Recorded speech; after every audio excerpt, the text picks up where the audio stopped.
Hello, this is Bob Carswell, Fáilte agus a Chléir Seo. Welcome to this programme, which is about the varied and changing face of music making in the Isle of Man today.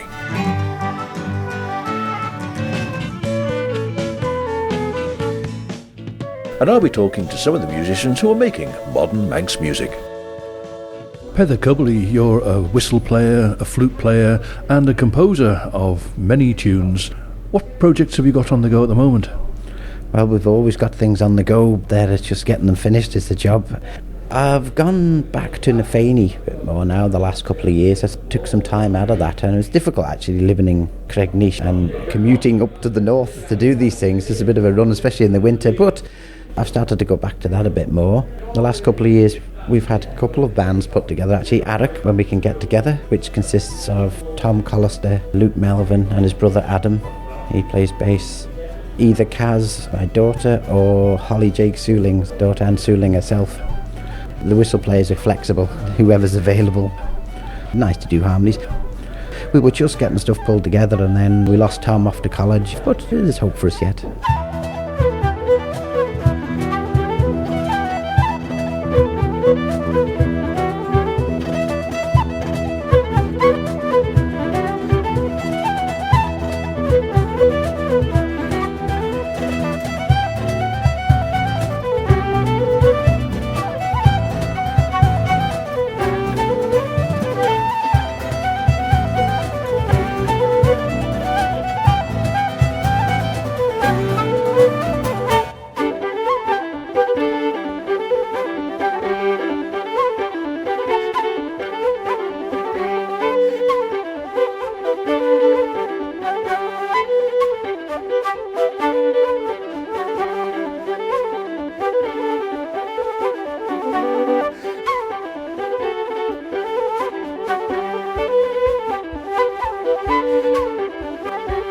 I think the aim eventually, before I snuff it, is to get a CD done.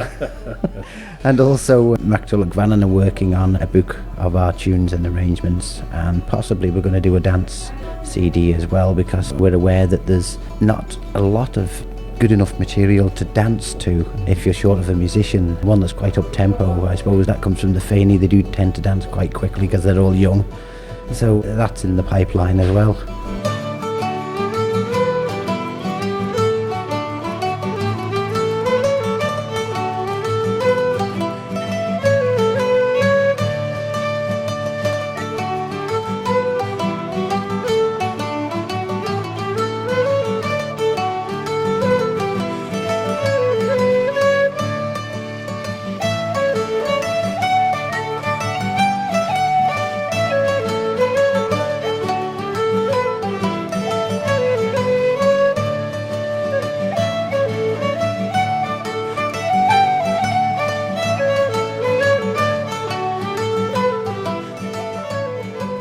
Mactullagh Vannin have been influential, and their first recording was done quite a while ago. How did that come about? It came about through Charles Gard back in the mid-80s. It was about 84 or 5. Charles had some new equipment and he wanted to try it out. We'd been playing for a year or two, so it seemed like a good opportunity to put something down, which we did. Finally got it all done and out in 1986. Charles said we'd take possibly a week to do it, a couple of weekends, maybe some nights during the week, and we went up, I think it was either a Friday or a Saturday. I think it might have been a Friday night, and we put down quite a few tracks. We listened to some of them again on Saturday, and we decided that we might re-record some. And also he said, oh, by the way, Manx Radio want their gear back, so we've got to finish it tonight. So we did somehow, by hook or by crook. We went in on Sunday the following day to mix it. It was really done that quick. And quite a few tracks, when we listened to them, we went up to scratch and ended up on the cutting room floor, so to speak. But we'd done a demo slightly earlier than that, a few weeks before, or maybe even a few months, and we actually did use some of the tracks off that. The one you used for the signature tune and Clare na Gael, Three Little Boats, that was done as a demo, and that's the one that ended up on the cassette and ultimately the CD when it was remastered and remixed.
And when you came to remaster and remix the CD, you took the opportunity to add some further tracks to it. Well, we did, because we'd had a big gap for about 18 years due to people's career breaks and having children and families, etc. Back in the day, in the 80s, 40 minutes was acceptable for cassettes, but a bit short for a CD. And we'd also had some new material, so we wanted to show it before and after, or then and now kind of approach. I think it works.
And amongst the material you use, there are quite a number of tunes that you've written yourself.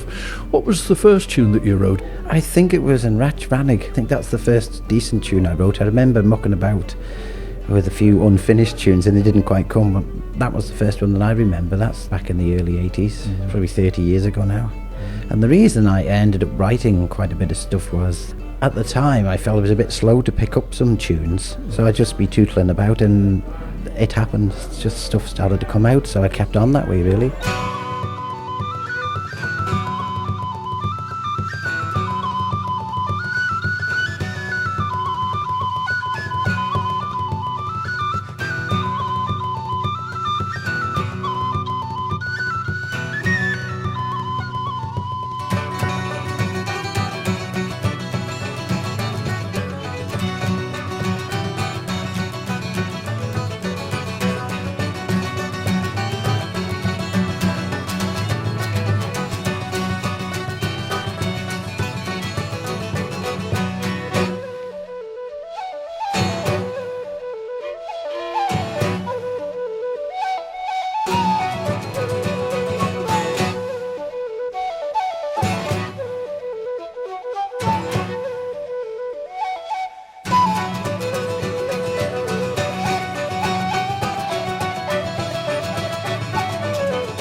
When you come to write a tune, most of them are probably jigs or reels, but there are some slow airs that you've written. How did they come about? I'm very much influenced by my environment, particularly when I was a bit younger. But in my youth I used to traipse around the hills quite a lot, especially when I was brought up in the north, up near Glenolden. I spent a lot of time up there, and having dogs is a good reason to get out and about. And I used to just sit sometimes and gaze across the valleys and the glens and the mountains, and I was really inspired by that environment. And I think particularly our ancestors were very much shaped by the environment, and that moulded them into the people they were. Hence, the music that came out of it was very much a product of the environment and their way of life, so I've been influenced by that.